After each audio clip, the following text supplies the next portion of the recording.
Alright, our last video about this topic, graphs and their features, is going to be about the exercise number 7, which says refer to the step graph on page 205. Let's see where it is, and here it is, the step graph on the page 205. So we have to answer all of those questions, so let's start. Here it is, waiting for us, that exercise, and let's start with part A. So here we go. In part A, we must answer. What unit is used on the horizontal axis? Well, that is very easy to see. The unit on the horizontal axis is the time measured in hours. That is the unit of the horizontal axis, hours. Now, what about the question B? In question B, it says, how would money be paid if you wanted to park on a city street? Okay, as if you can see the symbol, that unit of it is the euro. So we would have to pay in euros to park in that seat. Now, let's start with the hard part C and part D. Let's see. In part C, we have another 3 questions. I, double I, and triple I.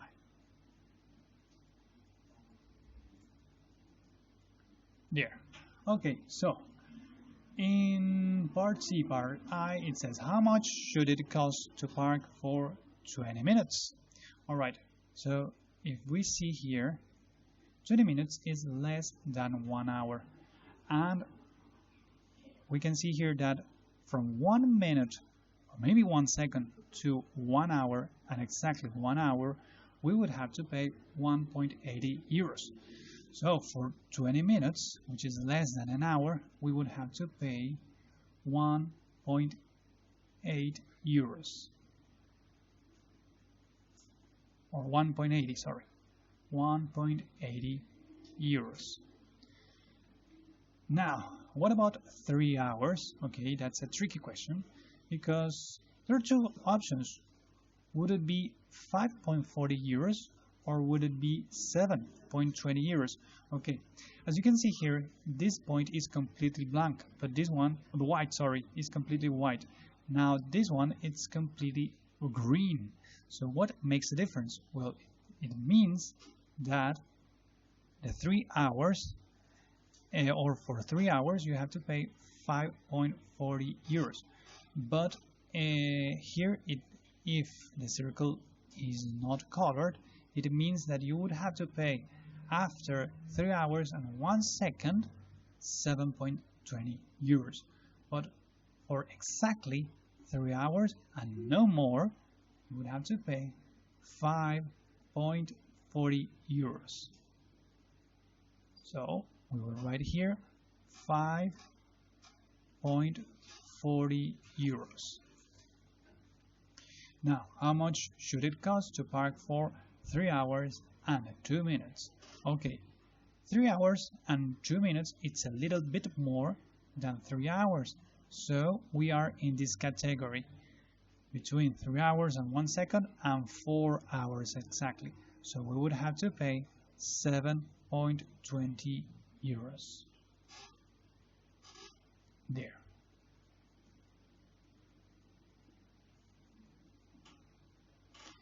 Now, let's answer the questions from part D.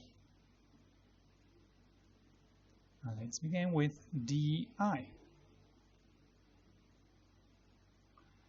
What is the longest time allowed for a cost of 1.80 euros? Okay, the longest time allowed for 1.80 euros is 1 hour exactly.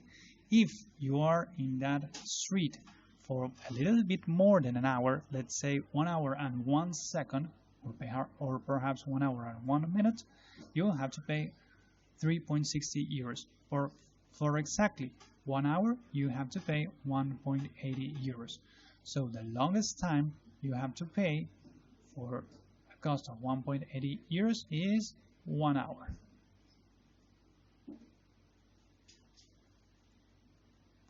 Now, let's see, what about double I? What is the longest time allowed for a cost of 7.20 euros? Okay, we will go here to 7.20 euros, and we see that the longest time allowed for 7.20 euros is exactly 4 hours, no more than that. 4 hours.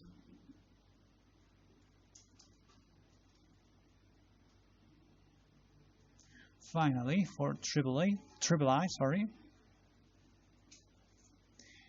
what is the longest time allowed for a cost of 3.60 euros? So we'll go to 3.60 euros, and the longest time allowed for this amount of money is 2 hours, and exactly 2 hours, no more than that. 2 hours, and that's it. As you can see, as I already told you, this kind of graph and at least all of the graphs are very useful because they can provide a lot of information with not too many elements, so it makes it easier to get information. Well, that's it for this video. I hope you could understand it, and I'll see you in the next video with the next topic. So that's all for today. Don't forget to give me a thumbs up, and goodbye.